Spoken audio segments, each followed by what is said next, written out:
നമസ്കാരം. കൊട്ടാരക്കര മീഡിയയിലേക്ക് സ്വാഗതം. കൊട്ടാരക്കര പുലമൺ തോടിന് സമീപം മാലിന്യങ്ങൾ കുന്നുകൂടുന്നു.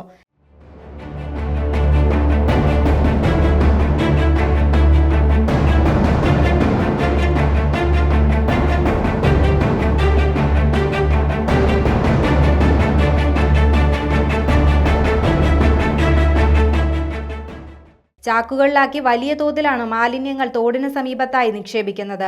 ഇതുമൂലം യാത്രക്കാർക്കും സമീപത്തെ കടകളിലുള്ളവർക്കും വലിയ ബുദ്ധിമുട്ടാണ് അനുഭവപ്പെടുന്നത്. അധികാരികളുടെ കൺവെട്ടത്ത് തന്നെ പൊതുസ്ഥലത്ത് വലിയ രീതിയിൽ മാലിന്യങ്ങൾ നിക്ഷേപിക്കുന്നത് വലിയ വിമർശനങ്ങൾക്ക് വഴിവെക്കുന്നുണ്ട്. അധികാരികൾ എത്രയും വേഗം ഇക്കാര്യത്തിൽ നടപടി സ്വീകരിക്കണമെന്നാണ് പൊതുജനങ്ങളുടെ ആവശ്യം.